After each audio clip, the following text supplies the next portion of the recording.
se acababa de producir la resurrección del Señor Jesucristo. Se había levantado de los muertos, salió de la tumba, había pagado el precio del castigo que merecía el pecado de la transgresión en la que cayó Adán y Eva. La promesa hecha por Dios en Génesis capítulo 3 de proveer un Salvador había sido hecha real. No había uno que podía cumplir con esto, mas el Dios mismo hecho carne, el Verbo de Dios, el Señor Jesucristo, como Él es hombre y es Dios, aunque fue juzgado como hombre injustamente, condenado por ningún delito que hubiese pecado, fue llevado a la cruz, pero Él entregó voluntariamente su vida y como es Dios, resucitó. Nadie le quitó la vida. Hay un pasaje de la Escritura va mostrando de que cuando ya estaban agonizando mucho tiempo, van y les rompían los huesos para que se desangren y mueran rápido.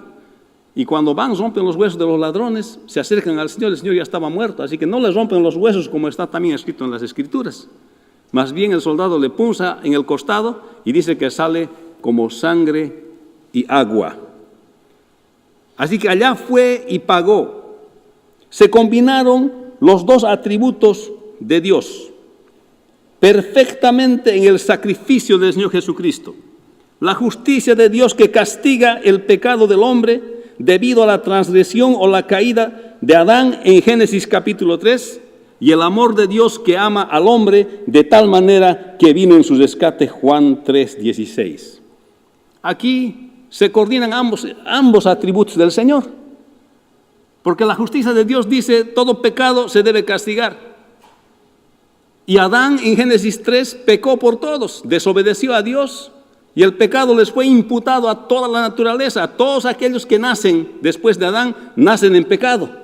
¿Y cómo se sabe que nacen en pecado? ¿Cómo se sabe que todos nosotros nacemos en pecado?